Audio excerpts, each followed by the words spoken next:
Hello and welcome to the MIT Open Documentary Lab Talks. I'm Sarah Wallison, the director of the lab, and today it's my great pleasure to introduce Jah D. Amazi, who's a senior associate at the Mass Design Group and director of the Public Memory and Memorials Lab, a really interesting initiative and inspiring that advances research, training, and built work around the idea that spatializing memory can heal and inspire collective action for generations to come. Today, she'll talk to us about this initiative, and you can learn more about Jah in her bio, which we will drop in the chat. Before I hand it over to her, I just want to remind everyone, if you have questions, to put them in the Q&A. We'll have time for a Q&A session after her talk. So without further ado, I hand it over to you, Jah. Excellent. Thank you so much. And thank you all for having me here today. This is actually my first lecture in person. So it's a little different. I've been accustomed to lecturing from the comfort of my living room for the past 19 months. So this is a great change in pace. I am going to start by sharing my screen just to make sure that we have that all taken care of. And so if the folks in this room here can let me know that you can see my screen and we're good. Excellent, we'll get started. Okay, so as was already mentioned, my name is Jah D. Williams and I am a senior associate at Mass Design Group. I am also the director of the Public Memory and Memorial Lab, which I will talk to you all about a little bit more throughout this presentation.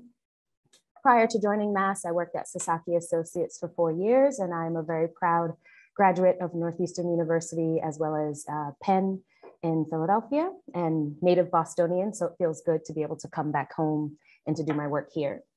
I like to put up this slide because in addition to the work that I do at Mass as an architect, I am also a spoken word artist and community organizer, which is a very integral part to who I am and to how it is that I prefer to work. And I've been working with the community as an artist, as an organizer, as a spoken word artist for over, 17 years now. And just Sunday, I actually celebrated 12 years of my open mics existing in Jamaica Plain. Thank you. So like to include that because I think too often we as designers and as architects, we only present one dimension of ourselves and we kind of forget that we are who we are by ways of the things we do outside of architecture. I do want to offer just a brief content warning, which is to say that like none of the images or anything that I'm going to share today are necessarily graphic in their nature.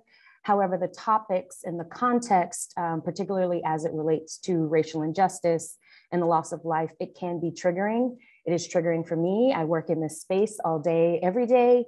And so I invite you all to take space as is needed. I will not be offended if folks get up, if they close their eyes. I can't see the folks at home, so y'all have more liberty.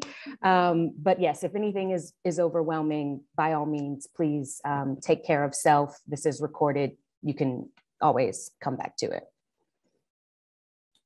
So I wanted to share with you all that my mother actually called me back in 2018 when the protests to change the name of Faneuil Hall were making headlines.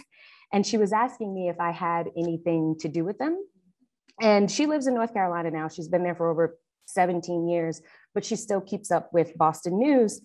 And I responded casually and I was like, no, Ma, why are you asking? And she's like, well, you've had a problem with Faneuil Hall since you were a child. And somehow I didn't remember that. Maybe I blocked it from my body, blocked it from my memory. And so she recalled for me that during one of our mini trips to downtown Boston when I was younger, I asked her what is a faneuil because I was trying to understand why it was called what it was called. And unfortunately, she didn't know. And so that led to us taking a trip to the library to look up Faneuil and subsequently Peter Faneuil. And that resulted in me refusing to ever go back to the slave man's market. And my mom says that I was as furious as a small child could be. And I was asking her, why didn't the president, my understanding of politics were very skewed at the time, but why didn't the president make Bostonians change the name of this place? And it makes sense to me now that I did not intentionally go back to Faneuil Hall as an adult until 2014, when my spoken word flash mob and I were protesting in Faneuil Hall in front to talk about displacement in the city of Boston. I share that story with you all, one, mostly as a reminder to myself and a reminder of how it is that I do the work that I do, but also to say that I've been long questioning the impact of public space on our cultural psyche. And it's in this understanding that the world is a proliferation of symbols, and that these symbols are never neutral. They either help or hurt us. It also helps me to understand that the construction of public memory lends weight to very particular narratives, which brings us to ask who or what is deemed important, whose voices are we hearing, but more importantly, whose voices and whose stories are being left out in the construction of our public environment. So the previous two slides, those images, they speak to the larger movement that's currently happening around the world, in which designers, architects, activists are being asked on and called to think of how these spatial locations create a certain memory that will also serve the greater social aspirations and transform society holistically towards peaceful outcomes. Our public memory and memorial lab is a response to that call.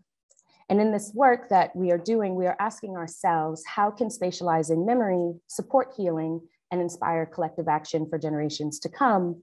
But more importantly, how do memorials counter violence and create peace? And we specifically name violence in that question, and it's in response to the work of Norwegian sociologist and peace studies scholar Johan Galtung, who argues that in order to advocate for peace, we must first understand violence at different scales. In Gatlin's triangle model, it articulates three types of violence. That's direct violence, which is physical or emotional injury, which is inflicted upon one person on another. That violence is personal, it is scale, it is momentary. Gatlin calls it an event. There's also structural violence, and that is a process created by systems that inflict damage over time. Examples of structural violence could be inadequate access to health and housing, as well as inequalities in policing and sentencing, for example. And then there's cultural violence, which is perpetuated by one culture against another. And that's usually based on some ideological justification, such as religion, linguistics, scientific, et cetera. And that can usually be legitimized in the name of belief, right? And so you have these three notions of violence: direct, cultural, and structural. For us, we believe that all memorials act in some way, and some are more subtle than others, but their effectiveness in creating peace or opposing violence can be difficult to determine. Gatlin's triangle provides a pathway for analysis in the work that we do through the Public Memory and Memorial Lab. Among memorials, this typology can align with the three types of violence that he identified. So we have memorials that mark, we have memorials that provoke, and we have memorials that evoke. The first category, represented by the Emancipation Memorial here in Boston's Park Square, is the most common. These are physical markers of historic events or people, and they typically take the form of a didactic signage or the renaming of places, the representation of an individual, of an entity. Statues and sculptures themselves are three-dimensional markers, and their power by design is to emit an air of power and undeniable historical facts. The second category, memorials that provoke, are those that demand a response, often tactile, participatory engagement in their nature. The AIDS Memorial Quilt is a striking example. It demands engagement from the public, namely the contribution of the panels that you see here on the screen, in honor of loved ones who have died. In this way, the quilt is a participatory memorial. Memorials in the third category, those that evoke, are often more spatial and experiential. A visitor goes on a journey through the memorial, a passage that enables the gradual absorption of ideas. Evocative memorials stimulate the visitor, not just to acknowledge information, but also to act on it. The National Memorial for Peace and Justice can be attributed to this third category. Successful memorials navigate between the infinite and the intimate. And what we mean by that is that there's a certain scalability that memorials must take on. How do we help to communicate the infinite, the enormity of the issue of that which we are looking to memorialize, while not losing the individual scale of those that are impacted by it? How do we represent the infinite and the intimate?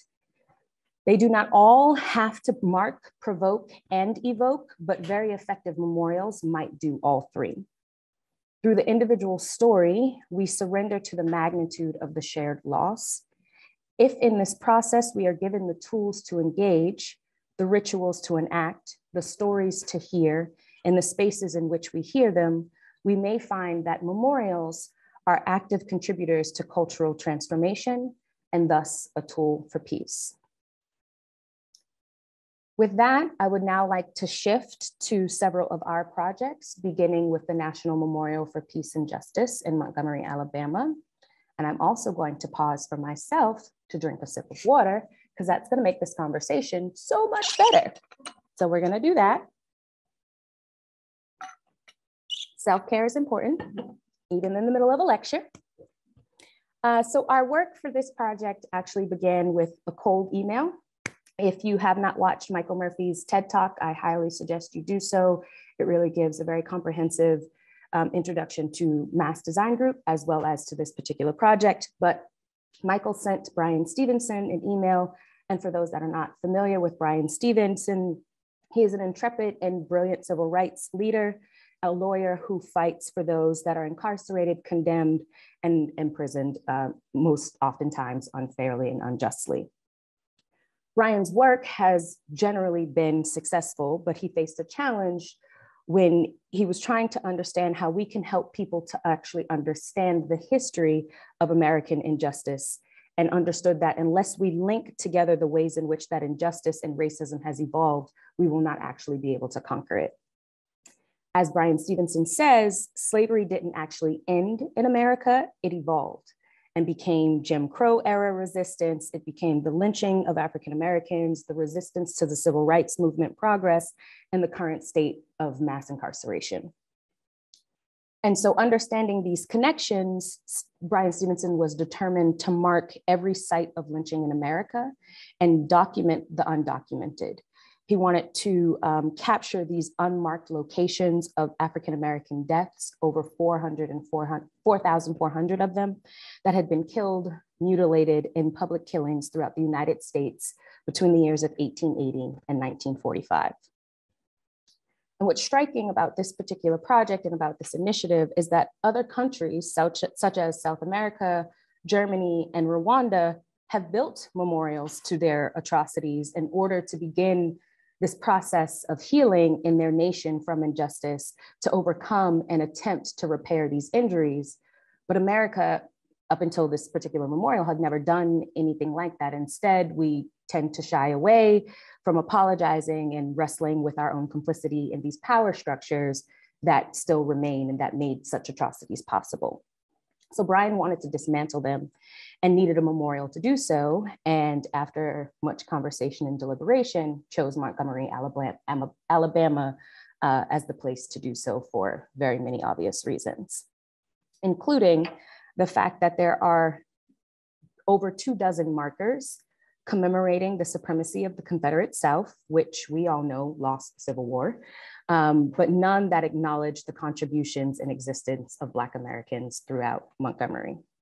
So Bryan chose a hill visible from across the city for the site of the memorial.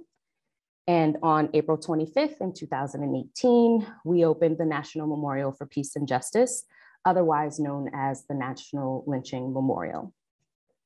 And in its form, as you can see from this photo, it's meant to be subtle evoking a colonnade or a pavilion, something that folks can readily identify. And as you enter, you see that the columns bear the names of counties and the names of each county where someone was lynched. Some of these markers have more names than others. That information is likely to still be researched and still be developed, but the current memorial in its state is based off of information that Stevenson and his team had available. And as you go further, you start to experience the ground drop beneath you, and these columns actually rise above you, reflecting the hangings that often happened in very public spaces, squares, town halls, and etc. Eventually, the ground flattens out and the sensory environment shifts with the presence of a water wall, allowing for a moment of pause and reflection. I will say personally, I've been twice now, and I have so much gratitude for this corner of the memorial because I understand what to expect from a technical perspective. I know what to expect from emotional perspective, having been.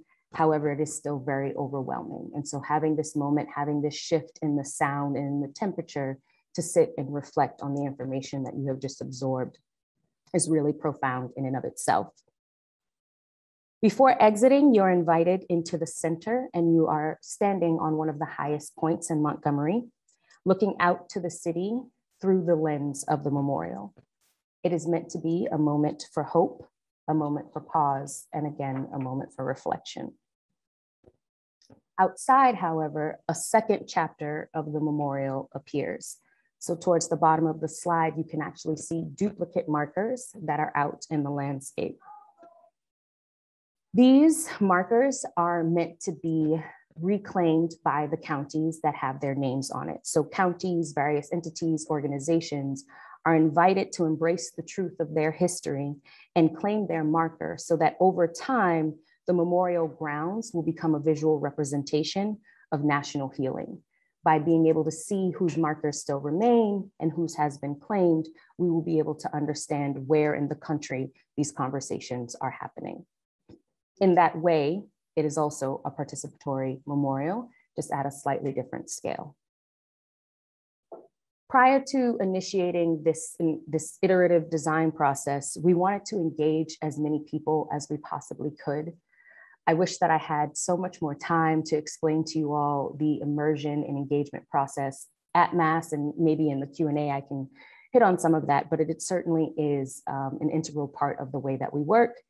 And so we thought about, for this particular project, the simple act of collecting soil from every site of lynching and giving each victim an urn of their own earth.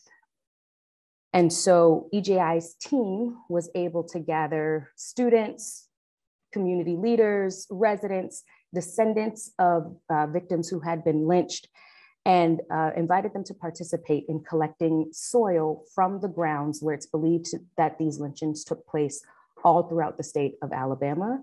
And these jars are now on display at EJI's headquarters. The last visit that I took, don't remember when it was because COVID is a time warp. I will say that some of them were still on display at the museum. And again, talking about a shift in sensory experience, there's something very cold about the space where the jars are stored, and you can also smell the earth. Being able to see the different colors of the soil across the jars also somehow really speaks to the individuality of each person, because no one jar looks the same. And so again, there's this different scale, but still an opportunity to talk about the infinite and the intimate in even the soil collection process. As one of EJI's clients and partners, Anthony Ray Hinton, said he is someone who spent 30 years on death row for a crime he did not commit.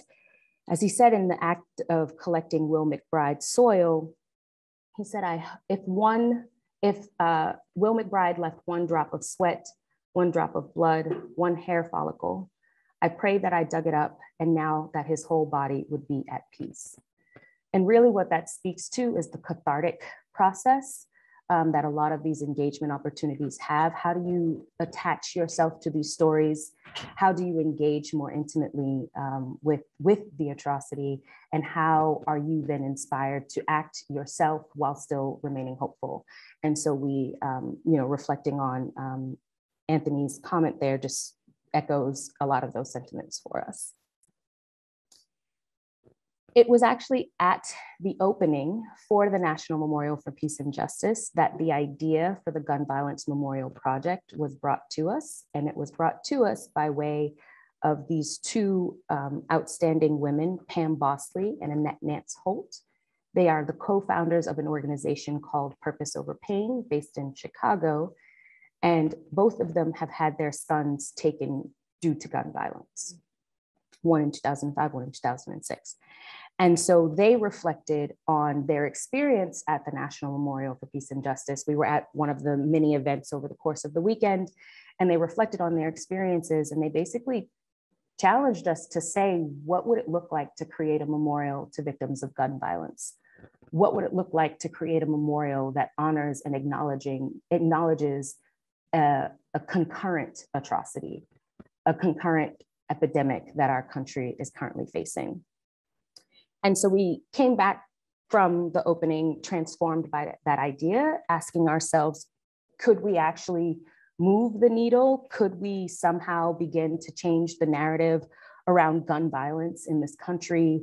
If we had the space, could we create a space that was necessary for the reflection and alter the debate from polarity to proximity, the debate of gun violence in this country? So we spoke to our longstanding partner, artist Hank Willis Thomas, whose studio, Songhan Company, is actually named after his cousin who was taken due to gun violence, and began to work on a new memorial for victims of gun violence. I will pause here to say that gun violence in America is staggering for those that are not already aware of the statistics. There are 100 gun-related deaths per year, and this particular statistic is from 2019. It is now 2021, so we can only imagine that those numbers have changed. However, at the time we were designing this project, that was an average of 700 deaths per week, which is over 3,000 deaths per month due to gun violence in this country. And so the unreal perspective is that well over 44% of Americans, or American adults rather, know someone who has been shot. And so when you talk about the epidemic of gun violence and when you talk about the proximity, more than half of adult Americans are unfortunately familiar with the impact of this epidemic. But these numbers, while they are powerful for potentially shocking the public or maybe even policymakers, they tend to be abstract and they often flatten individuals to just numbers and points of data, especially when you're watching the news and it's being reported to you in this very sterile way. So the question for our team emerged, how do we tell the story of the vastness of the epidemic without losing the individual life? Again, going back to this question of the intimate in the infinite. How can we capture these lives in a way that communicates the scale of the epidemic while still maintaining the individual personality and creating a sense of empathy? To answer that question, we looked to a project that accomplished this in the late 80s. And during the heights of the AIDS epidemic, where politicians were fighting over treatment and research and demoralizing communities that were impacted, activists developed the idea of the quilt, where they asked loved ones to create just a single square dedicated to a family member, a partner, whomever who had died from the AIDS epidemic. And these squares then assembled tell this very loud story of love, of loss, and life, their dignity preserved. But combined together, they tell a national story of negligence and political failure. At a certain scale, the message is impossible to ignore. Covering the National Mall, this project is both temporary but profoundly spatial. It deals with the sense of the infinite, and it takes the death and all its misunderstandings and contradictions to fight for policy change in the future. To be both a number and a human being, to be both an agent for change after we are gone. Really what this project did was it created enough of a cultural shift such that we were able to have an impact on the political shifts that needed to take place in order to address the AIDS epidemic. So for Pam and Annette, we thought about a grassroots campaign where we would create a national conversation.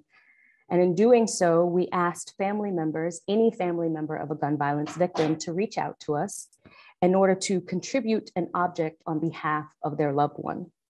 A token, a memory, something that represented the passions, the personalities, the interests of their loved ones.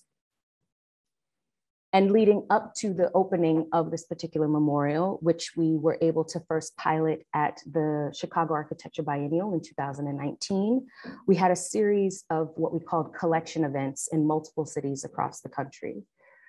In addition to the partners that we were working with on the project, that's Pam and Annette from Purpose Over Pain, that's Hank Willis Thomas's studio, that's Everytown for Gun Safety, that's Story Corps. There were a number of partners that were engaged in this process. But in addition to those partners, we were also working with local gun prevention and gun safety organizations in various cities to host these collection events. And I will say that theoretically, going into this project, I understood what we as a design team meant by a living memorial. I understood what we meant by the importance of asking family members to contribute an object, but it was not until I was sitting across the table from a sibling, from a parent, from a loved one, that I actually understood the power of this participatory nature, and that I actually fully understood what it was that we were doing. I spoke before about the cathartic healing that is possible through this active participation, and that became palpable through these collection events. Oftentimes, family members would be with us for upwards of 30 to 45 minutes. Some folks came in and would just drop their object off and walk back out, whereas other folks thought they were more emotionally prepared for this moment than they were, and would spend 2 hours talking to us about their loved one, taking the time to release the object. And so I really left these object collection events transformed, and I left with perhaps more belief in the project than I initially had, after having had the opportunity to engage so personally with these family members. So we gathered these artifacts, we gathered these objects, and we housed them individually within the bricks of these glass houses. We very intentionally chose houses because they are a form that is both familiar as well as a representation of the domesticity of the issue of gun violence. Over 60% of gun deaths in this country are actually due to suicide, and a majority of those suicides take place in the home. And so we wanted to present a form that was able to create that dialogue as well. And therefore, with the glass, these objects, these houses, these structures represent a sort of vulnerability and fragility, but standing together, they come together as a beacon of memory and transformation. While we collected these objects, we continued to fundraise ahead of the opening of the biennial. And so we were able to have a series of events with the families that had contributed. Most of them were based in Chicago at that time, but others were not. And so we had families that were flying in for various events, workshops, and discussions. And as I mentioned before, we exhibited the objects, installed them as we received them. And you can see here some close-up shots where we inscribed the name of the loved one as the family wanted it represented, as well as we included the year of their birth and the year of their death. And the objects themselves, we very quickly realized were the memorial. We, the architects and the designers, we just created the framework by which these families were able to come together to co-create a memorial to their loved ones. At the close of the biennial, we were invited to exhibit the houses at the National Building Museum in Washington, D.C., where the houses currently are, all 4 of them. And they will be there until September of 2022. And we continue to work with local organizations across the country on object collection. And to date, we've collected roughly 800 objects. Our goal is to continue to collect thousands of these objects to fill the bricks. Eventually, we do want to get to 52 houses 52 being the number of weeks in a year, but also being the number of states and territories in the United States. And in the end, the best we can hope for is that the lives we have lost are given the space that they deserve, that their numbers collected help us to heal as a nation from one of our greatest injustices. As I start to close, I will say that both the National Memorial for Peace and Justice and the Gun Violence Memorial Project were the inspiration and launching points for the Public Memory and Memorial Lab. Within the lab, we have the opportunity to focus on projects that explore what it means to spatialize memory. And I want to share with you all just a few projects that we've been working on through that. A number of these projects are in various phases, and so you won't necessarily get quite the in-depth information that you received for the National Memorial for Peace and Justice and for the Gun Violence Memorial Project, but you'll certainly get an understanding of some of the other things that we are working on. One of those projects is the Harris County Remembrance Project in Houston, Texas. And in this project, we are working very closely with Commissioner Rodney Ellis, who is our project partner, or more commonly referred to as our client in this work. And originally, Commissioner Ellis, approached our team and said, I need to revitalize this park, but I would also like to claim the marker for Harris County from the National Memorial for Peace and Justice. I want to do this work. I want the marker to come here. I want it to be housed in downtown Houston. And so we started looking into ways to create the right space to respond to and receive the duplicate marker. And in our research, we started looking at this building that you're seeing here on the right-hand side. It's the Family Law Center building. And we started inquiring about the health of that building, the stability of that building, and ultimately advocated to not tear it down, to keep it on the site. When Mass arrived to this project, it was supposed to be a one-block project, but in true Mass fashion, we have expanded the project, and it is now a 3 Houston city block project that connects from the old historic courthouse all the way out to the Buffalo Bayou, and eventually will become a national campus for art and justice. We are intending to collaborate and partner with a number of organizations that are working within the realm of criminal justice reform, particularly artists, in order to create an entire campus that is dedicated to these conversations about how we as a society and as a country can actually reform our criminal justice system. This, of course, makes sense in a place like Houston and a place like Texas when you think about the history of our incarceral systems and how so much of that is rooted in the history of Texas. We can have a history lesson later, but there's certainly a parallel there. About 35 minutes away from Houston, Texas, we are also working in Sugar Land, Texas on the Sugar Land 95 Cemetery Revitalization Project, as well as the Museum and Educational Center. For those that are not familiar with the story, in 2018, the Fort Bend Independent School District was in the process of constructing a new tech center, which you can see in the background of this image here on the right-hand side. And one of the construction workers found what they believed to be the remains of something. At the time, they did not know it was a human. It could have been an animal, but they found the remains.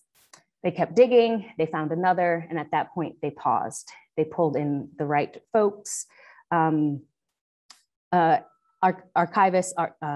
excavators, and et cetera. And actually, over the time of maybe, I think, a week, they found the remains of 95 individuals who had been haphazardly buried on this site.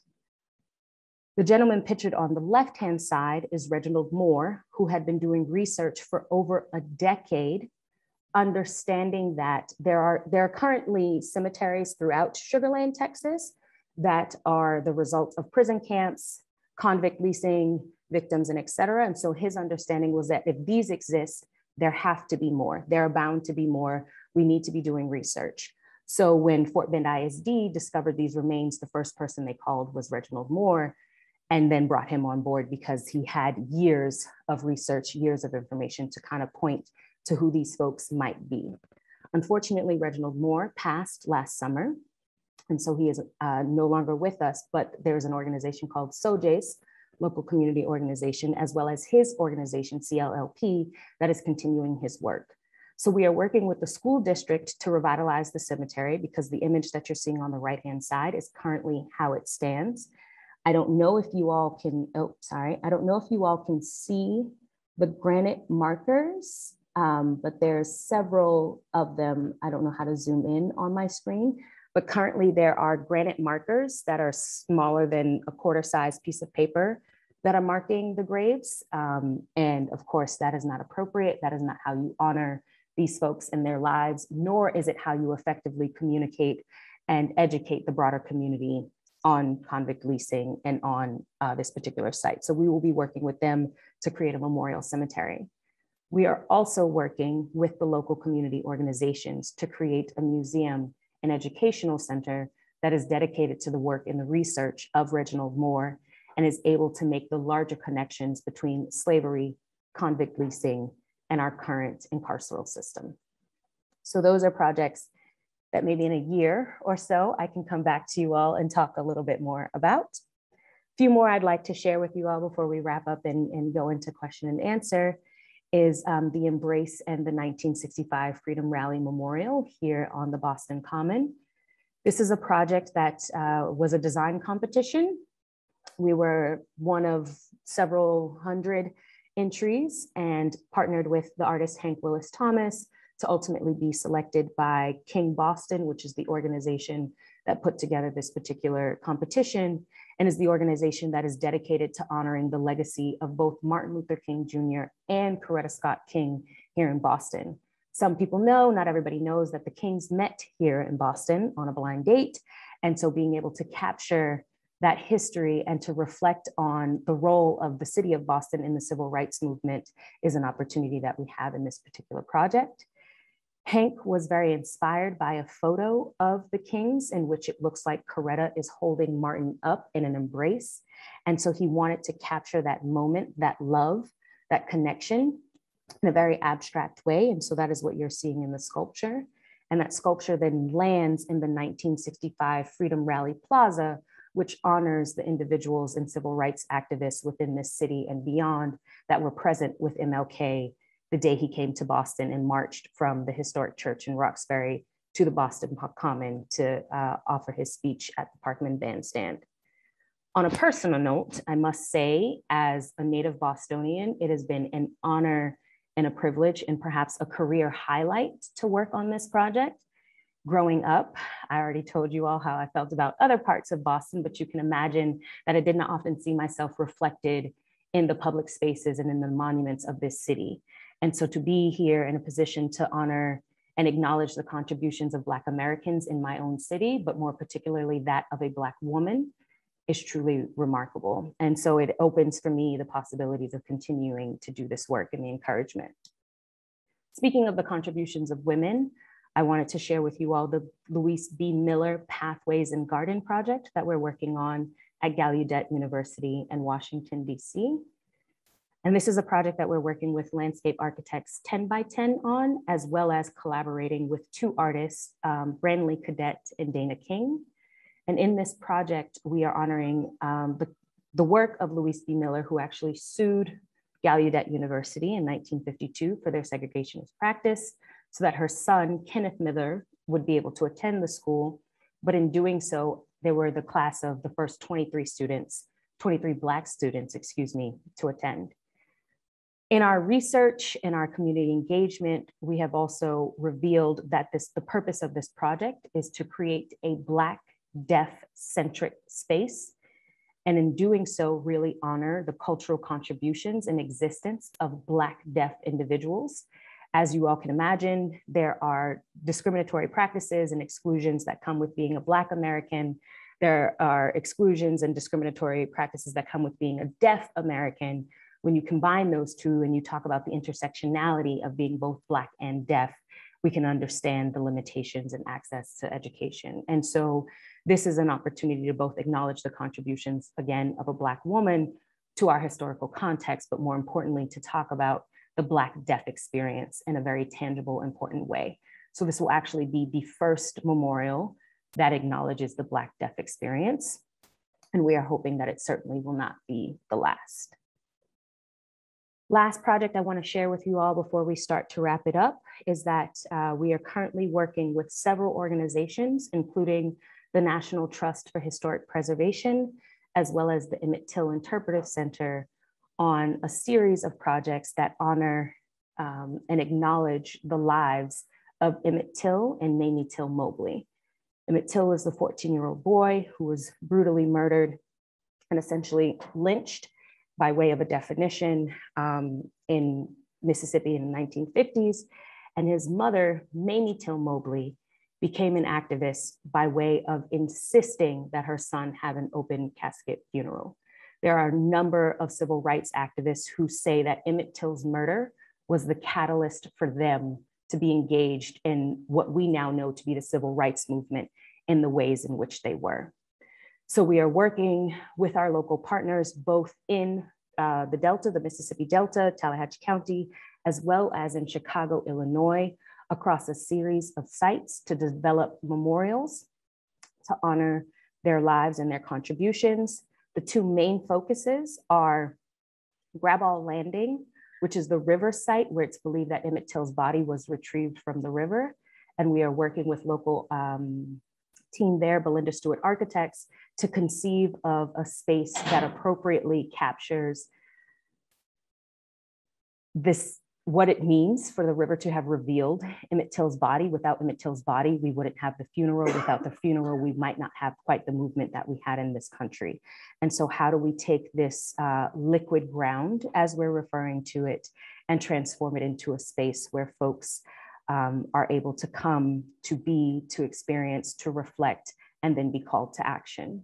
The second site that we're prioritizing is Robert's Temple, which is in Chicago, and that is the church where his funeral services were held. And so we are working with the church there and local organizations to preserve, restore, and ultimately renovate the church so that it can be both a capture in the moment of time for history, but also become more of a current public amenity and community space.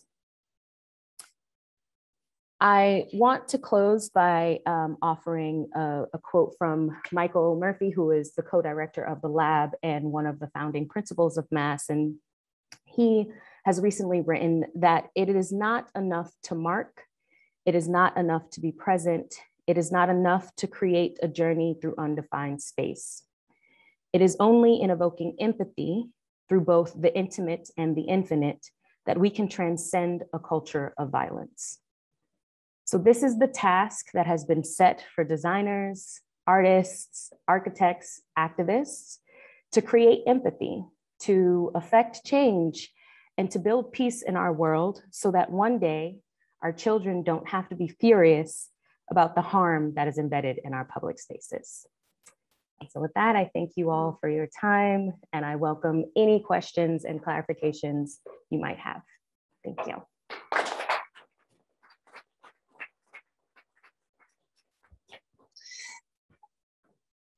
Thank you so much, Ja. That is really incredible, inspiring work. And I just love the way there's a beginning, middle, and after, to each very stationary project. So that's really interesting. So we're going to open it up to questions.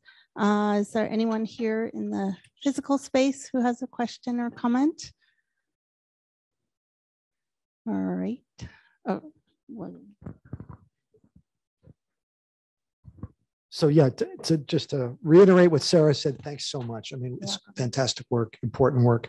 One of the very last words you said was journey, and it made me think about how some of these are sort of spatial installations, this one, for example, but others, like the National Memorial for Peace and Justice, are very much plotted through time. They're choreographed almost. You talked about the water wall and how that's a chance to reflect on what's happened and sort of, and then step outside, you get a vista. And I guess I'm really interested, too often we think about projects like this as spatial only and the durational. I mean, they're in conversation with time, but to actually choreograph, to work with choreography, to work with understanding how someone's going to approach it and what's going to happen next. Is that National Memorial the best example of that, or is that an issue with all of your projects? For example, the one we're looking at the screen right now. So I'm interested in that kind of choreography, if you will, or that journey. Yeah. I mean, I think, I don't know if I can say it's the best example for the projects that we're working on, but it certainly is one of the first examples of that choreography and of that understanding that, you know, if we are meant to create a sense of empathy, if we are meant to evoke a certain emotion in visitors, there has to be a full body experience, right? You have to create this environment in which people are quite frankly overwhelmed, you know, to say it kind of bluntly. And so I think each of our projects looks at how we might do that differently. So in this project that I'm holding up on the screen, for example, it's not quite the extensive journey that you would have at the National Memorial for Peace and Justice, but there's certainly an opportunity to step into and beneath the embrace of the Kings and a moment to pause and reflect in that. With the Gun Violence Memorial Project, we intentionally built the houses such that people could step inside of them and have an opportunity to view the objects up close. And what I failed to mention is that inside the houses, there's the audio that is playing from the collection events. And so you can hear people telling their own stories about why they contributed, what they contributed, who they were contributing on behalf of. And then outside of the houses, there's a video that's playing that captures those same interviews with captions. And so I think in each project, we're looking at this choreography that you're referring to in slightly different ways, but ultimately the goal is the same, which is to say, how do we immerse you? How do we bring your whole body into this, as opposed to maybe just, you know, offering you the opportunity to read a wall and move on, right? And I think we'll continue to explore it. There are so many other projects that I could not share today where we're testing these ideas. You're welcome. Hi. Thank you so much for being here. You're welcome. So I want to start by acknowledging and appreciating the way that you mentioned sound and temperature and smell as part of these experiences in terms of going beyond the immediate senses and in really engaging. And the second part of my, I guess, not comment, but question is really, how does that conversation happen at the iterative stage of these projects in your team structure, right? Who's having these conversations? How are you starting with an idea and taking it into fruition? I wish you could talk a little bit about that, because to do what you're doing is a wonderful task, but it's challenging and messy and sometimes complicated. So just tell us a little bit more about that. I appreciate how you said sometimes messy and complicated. Everyone is having those conversations. So a lot of the projects that you all heard me talk about, you heard me reference project partners, you heard me reference artists. Of course, you heard me reference and acknowledge our actual project partner, our client in this work. And very early on, we're looking to have those conversations. We're asking the questions about what is the mission of this project? What is the purpose of what we're trying to accomplish? What is the ultimate systemic change that we're looking to render out of this? And in those questions, what are the emotions that we feel like we need to evoke in order to put folks in a place that they are so overwhelmed and so inspired that they leave with a call to action? It is not enough for us to have people come into these projects and be informed. We need folks to come out with questions, with burning desires to do something. And so when you understand that that is the goal of the work, then you start to think a little bit differently about what the experience has to be, what the environment has to be. One of our colleagues, Jeff Mansfield, who is leading our also newly formed Disability Design Justice Lab, he is constantly one of the folks at the table for a lot of the work that we're doing. And I'm so grateful for him, because he's also asking questions about ableism, about senses. He is a deaf individual and, you know, is often asking us, what are the other ways in which we can experience this? And he's but one example. He's near and dear to my heart, so that's why I bring him up. But there's enough folks at the table who have lived lives in certain ways that we are not afraid to ask the questions. And when we feel like we're hitting roadblocks, we take a break, everybody gets a snack, you come back and you ask the question in a different way, or you bring different people to the table. And so it is a process, and it varies per project. That's the other thing. There's no I mean, there's certain tools, of course, and there's certain lessons learned that we are able to go into each project with, but we know that we have to not reinvent it, but we have to cater to and be very specific to that particular project and that particular mission and that particular outcome. So it changes and it evolves constantly.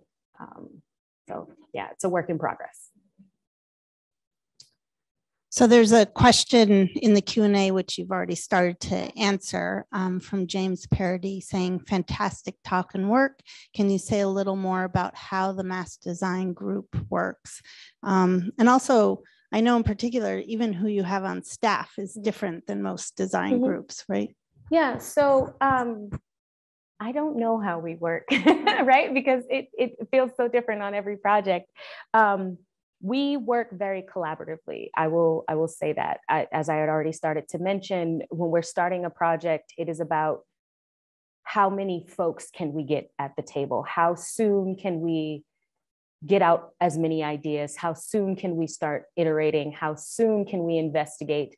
It is not about, having one solution to begin with. We barely have one solution after the iteration process, but it's always about the collective. It's always about lived experiences. It's always about the diversity of our team and the strengths and even weaknesses that each of us bring, and how can we pour that all into a pot to make sure that we are best serving our project partner and ultimately the mission of whatever project we've been called to do. And so sometimes that process can be a little exhausting, especially over Zoom. I don't know how we have done this, but it is hard to do this without a table, without trace paper.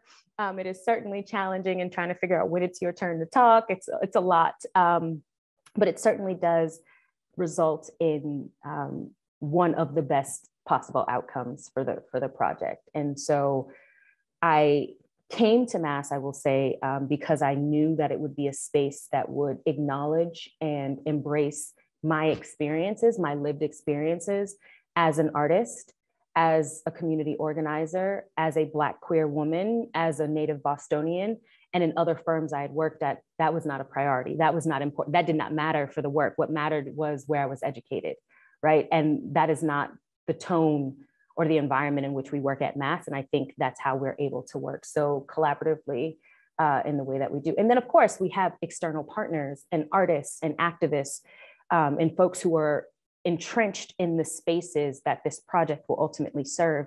And they are able to bring a perspective that we would probably never be able to see, and that therefore really feeds the project. Yeah.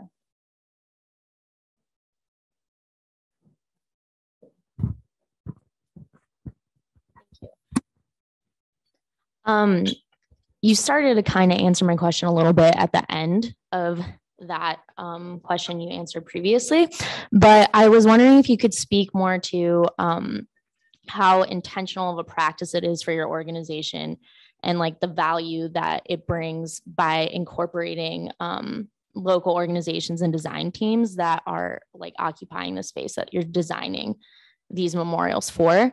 Because I recall that you mentioned multiple of your projects have a lot of local grassroots folks that are participating and helping you create those spaces. So I'll say that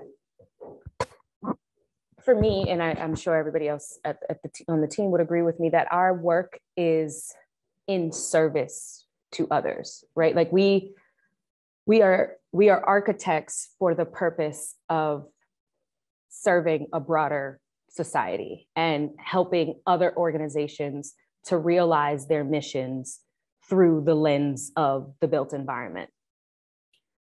Therefore, we can't do this work without those local partners.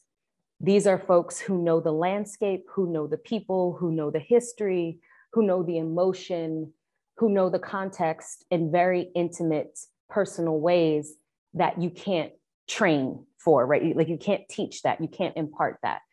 And so for us, it's very important to yield to those experiences And even in doing so, oftentimes we're borrowing the trust that our local partners already have with the broader community. Because when you talk about community engagement and you talk about immersion, you know, as the design team coming in trying to help to do this work, we need trust, right? Like you can't start these conversations, you can't start this work, especially when you think about the history of architects and elitism within our field. Like there's a lot of mistrust and damage that needs to be repaired. And so we are often borrowing the trust from our local partners in order to be able to be in a position to do this work. And I'll also add that like the work we do is not self-initiated. We are called on by some of these local partners. As I said before, the Gun Violence Memorial Project was in response to Pam and Annette. The King Memorial was in response to King Boston, and so forth and so on. We reached out to Bryan Stevenson and said, how can we help? And so inevitably, you know, we are being invited by the local partner, and we understand and emphasize that importance, because without them, the work is bound to miss several marks. And that's just when we're doing harm through our public spaces, right? So. There's a question in the chat from Shira Rubin, sorry. Have you created an online archive of the first project, the Memorial Justice piece? Such powerful work that you're doing, you inspire. Great question. To my knowledge, there's not an online version of the National Memorial for Peace and Justice. I believe that there's an intent to do something like that. I know that EJI just opened or expanded the existing Legacy Museum. And so I do believe that they are trying to plan to do a virtual component to that, but unfortunately, I'm not privy to that. I can say, however, that for the Gun Violence Memorial Project, which is something that we're more intimately engaged with and still involved with, we are looking to create a virtual experience for that. And so in-house, we have a film team at Mass, and we just recently got them down to DC to get the footage of the space, very similar to what we did in Chicago, and are working with the families to transition a lot of the information that is not even visible in the houses right now online, so that those who can't get to the memorial can still have a virtual opportunity to engage. So we realize the importance of that technology and bringing more people to the space, but it takes time. Thanks. The project you just mentioned, the Gun Violence Memorial Project, has a really crucial contributory dimension: stories, artifacts. Other kinds of contribution are possible in other kinds of settings. So new technologies enable people to add annotation or to add comment. On the other hand, the domain that you're working in is a precarious one for both the victims and the perpetrators of violence and all folks in between. Any thoughts on that? Are you thinking about using public contributions, aggregating comments, that sort of thing, or is it just too fraught a space to enter? How do you guys think about that? For now, our priority is on families of gun violence victims, which in and of themselves are a form of the public. And just in general. Yeah. And so because our focus is on the families having an opportunity to co-create a memorial, we have not yet opened it to general public comment. Of course, that's always an opportunity by way of inviting the public in as visitors to the memorial and to the museums where these houses are exhibited.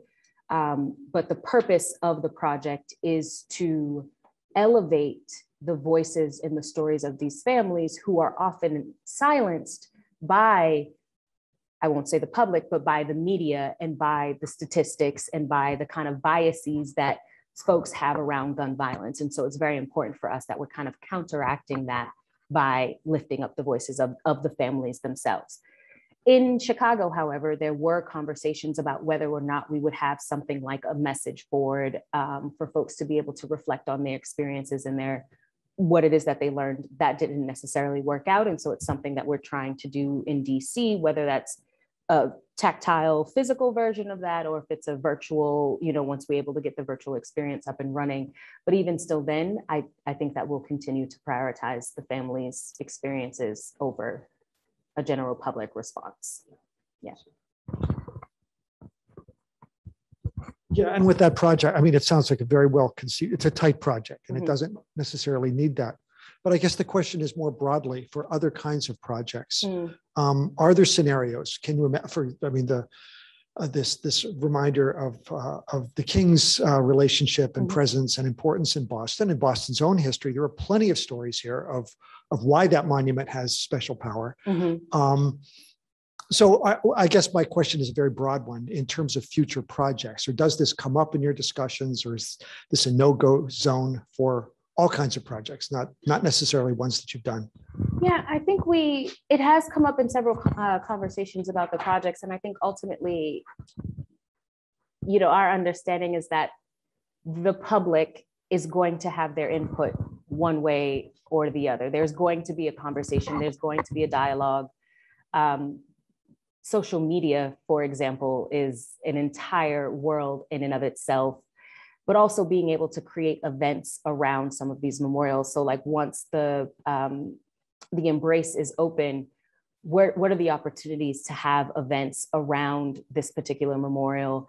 There's supposed to be a second phase of this project where there's an educational center in the heart of Nubian Square now, where again, the broader public, the Boston community will be invited to constantly participate in the conversations, not just around the memorial, but around the importance of the work of activists in this country and in the city. And so I think it's not necessarily something that we as the design team feel like we also have to construct, so much as it'll likely naturally happen on its own. And if there's a way that we can support it and foster it, then we will.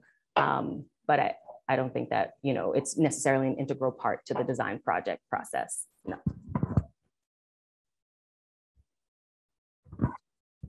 Right, there's a question in the Q&A from Gordon Skinner. Peace is a positional construct, meaning peace from the perspective of a dominant culture is tangentially different and transactional from that of one who is subjected. How do you create both a level playing field and a sustained empathy leading to equity and inclusion? That is a very layered question. I will start by answering to say that I don't think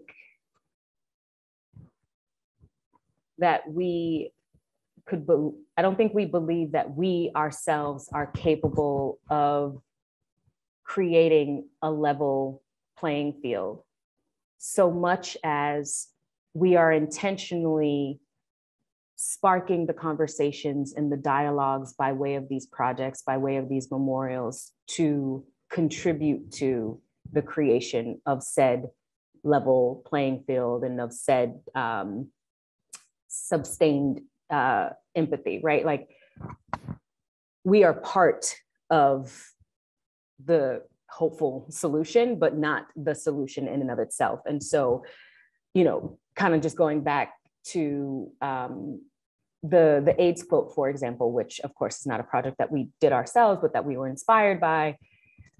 That project, I don't think that those activists necessarily set out to end the AIDS epidemic, right? Like that was not their goal.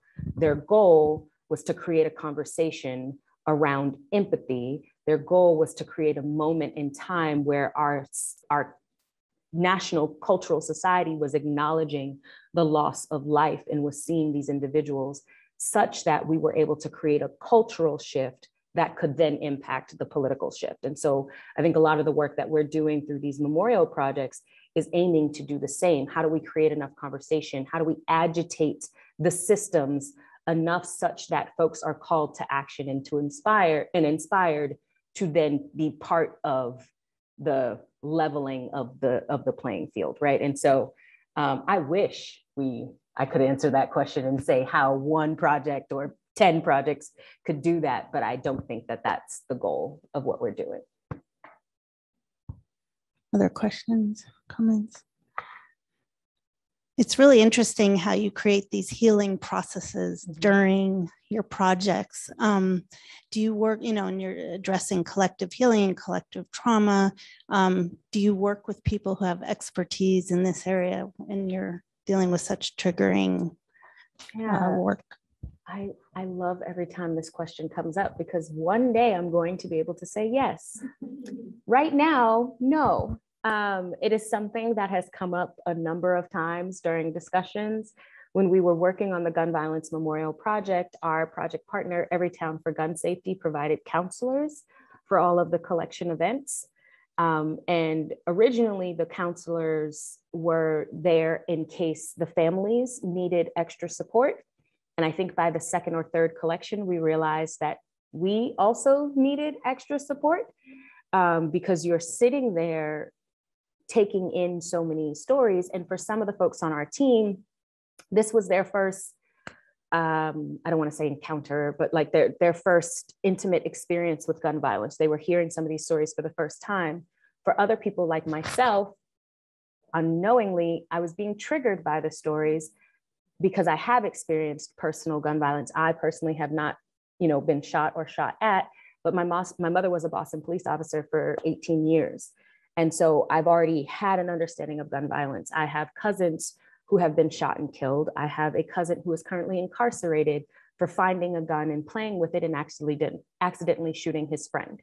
And so these things, weren't buried necessarily in my psyche, but it's not something you come to work with every day. But as I'm sitting across the table, listening to these families tell their stories, I'm like, why does this hurt so badly, right? Why am I feeling this so deeply? And so we realized then that the counselors were very helpful for the whole team. And since then, we've been having conversations about effective ways to bring in the support, to bring in the professional experience to assist our broader design team with the work that we're doing. We just haven't formalized it yet. So it's currently still project-based, as opposed to being organizationally based, I'll say. Yeah. Well, I have another question around, we in this lab are looking at augmentation in public space, and how you use digital, and it's kind of more of William's question, how you use digital media to augment your physical public space. And I notice, in the houses, there are the audio stories. And so that's a kind of augmentation of the physical work you're doing. And I'm just wondering, what do you think of now, the augmented reality memorials that are out there, and these sort of new digital and augmented processes and products that are in public space? Yeah.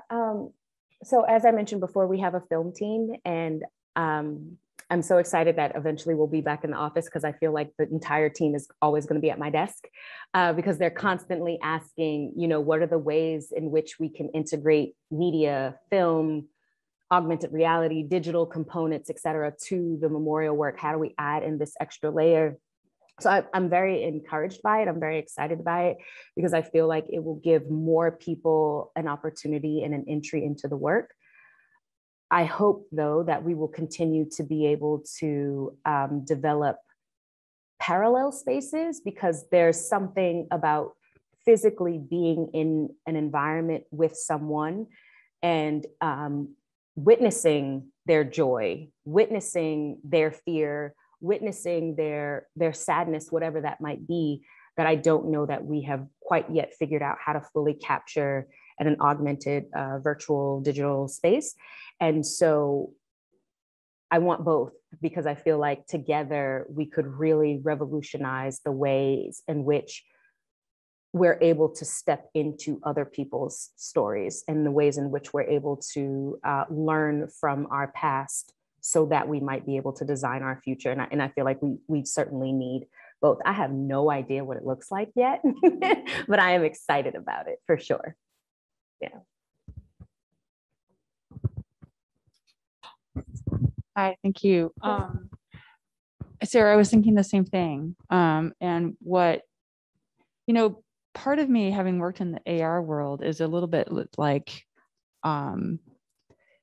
I almost want to like trip people, like get them to pay attention, because it's so easy for someone to stare at a sculpture or a statue or go through the memorials and just not, I mean, usually they're there because they want to feel something, but sometimes it's like, I don't know, like you have to want to learn in order. And I guess that's part of the audience, is that it's the audience that wants to learn or the audience that needs to heal, or both. But I guess it's more some of the structures that are provocations that would maybe get people to want to load up their AR, you know, or scan the QR code. I'm just thinking, you know, originally I'm from the South, and there was all the to-dos about the statues, and what could we do that would provoke somebody who, at least if they're not, maybe there's something in the brain that would be like, yes, you're the son or the daughter of the revolution or whatever, but this is causing harm. Like, how do you show why and how it's causing harm? It's like, okay, yes, that's your grandfather and somebody died, and that's awful too, but like, how do we change the conversation where it's not just like, you're pissing on my, you know, my forefathers. It's like, well, you know, how do you do it? Because if they're already in their brains like, oh, this is against me, then you can't get them to download the AR app, right, or whatever. But also, is there something that can get them to get people who are otherwise who don't think that they're interested to be slightly interested? It's a challenge. Yeah, it's a difficult question, and it's certainly something that I won't pretend to have the answer to, but you know, is part of the work that we do, because our question constantly is, who are we designing this for? And who is our audience? Who will come? How do we get them there? How do we pull people in? There were a number of conversations where folks kept telling Brian Stevenson and the broader design team, nobody's going to come to Montgomery, Alabama. Nobody, first of all, nobody wants to go there, but nobody wants to go there to see a lynching memorial. That's not going to happen. And in the first few months, they had 10 times the expected visitors that they were anticipating. And so I think there's a certain level of curiosity that we must be able to build up in the work that we're doing, with hopes of being able to attract more people. But there's also kind of one of the things that, you know, we're constantly asking ourselves and working on is there's a moment of creating entry into the work. And so how are we telling a story and presenting a history without shaming others? How are we doing this without overwhelming folks with the horrors and the guilt? How do we create a space in which people feel like they can just come, learn, and then respond accordingly, or not respond at all, right? We don't know.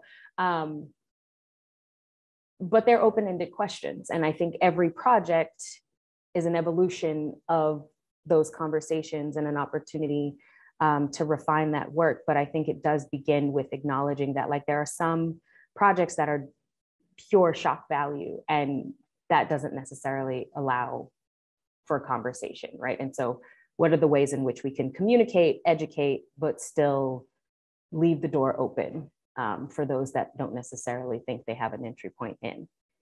Not a solid answer, and I don't think that was a question either, but just saying that it is something that we're constantly in as well. One of the things I really like about this work, and there's some other stuff out there, but this is really so systematic about it, is the repositioning of public art, less as an answer and more as a provocation and a site of questioning. And to go to the augmentation thing, and maybe Cindy, to your point, the start of your deck had an image from Dustin Klein of the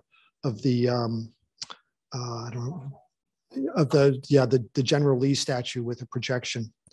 That's the kind of augmentation we've been looking at, where in a way it allows a kind of redefinition even of those older statues, and that kind of a conversation where, well, okay, General Lee has relatives, and I'm sure he was a fine man and all that, but there's also like a legacy that that this poor woman was subject to, victim of.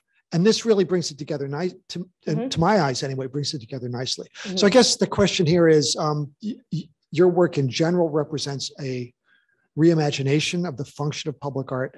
But I think actually this is another way to do it with existing artifacts, to sort of transform them in the process. Definitely. Yeah, because I mean, we are working primarily in the space of new work, of course, like a lot of our project partners are coming to us with stories that have not been told, spaces that need to be developed, so forth and so on. But I certainly think that there is an entire conversation that needs to happen about existing public art and existing public spaces. And I'm hoping that eventually, you know, we'll be able to step into this realm as well. But we included this image, and I include this slide because I do think that this is a perfect example of how our current society can address some of these pieces, you know, that are considered to be harmful in a way that does not just completely erase them from our public spaces. So completely agree. Yeah.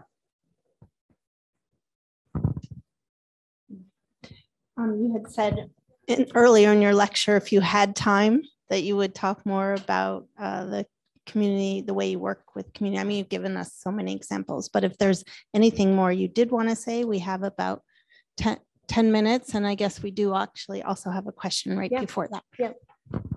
Ask your question and then I'll probably try to answer both of them. Well, Let's see. it's a continuation of what, William, you were talking about, although I had a thought, and it's just, I'm going to throw it out there and see what you think about the importance of destruction at times, in the sense that in order to rebuild, there's a necessity to break down, to feel the rage, to have that emotion and to hold space for it, right? And how physical space can be a representation of holding that emotion of, like, you don't have to erase the past in order to destroy some elements of it to rebuild again, that like cyclical loop of life, right? So I'm wondering if there's also a conversation to be had about the importance of destruction, and not just in terms of like overlaying with more digital till we have this kind of never-ending loop. So I don't know if that brings up thoughts, if these are conversations you're having or even we're having at the lab, but I just wanted to throw it out there. Yeah. It's not something that we're constantly having conversations about yet, but I'll take it to a slightly different scale. For example, on the Emmett Till projects that we're working on, one of the sites is Bryant's Grocery, which is the grocery store where Emmett Till whistled at Carolyn Bryant. There are some folks who say, well, first of all, the building is already dilapidated. I've been twice now, and it was in worse condition the second time I went, and it's, you know, in worse condition than when our project partners first went, right? Like, it is deteriorating. There are some camps that say, tear the building down. Just let it rot, tear it down. Why would we ever physically want this building to be here? And then there are other folks that are saying, no, we need to preserve what little remains. We need to restore it. We need to bring it back. We need to be able to, and on one hand, recreate that space. On the other hand, have a space in which we can stand and physically be and take in this experience, this moment in time. I don't know that there is a way to have an opinion one way or the other, right? I think it really depends on the project, the case by case, the context, the story, the history, but more importantly, whose story are we trying to tell? And who are we talking to? In the case of Emmett Till, we also have a unique experience where there are folks still living.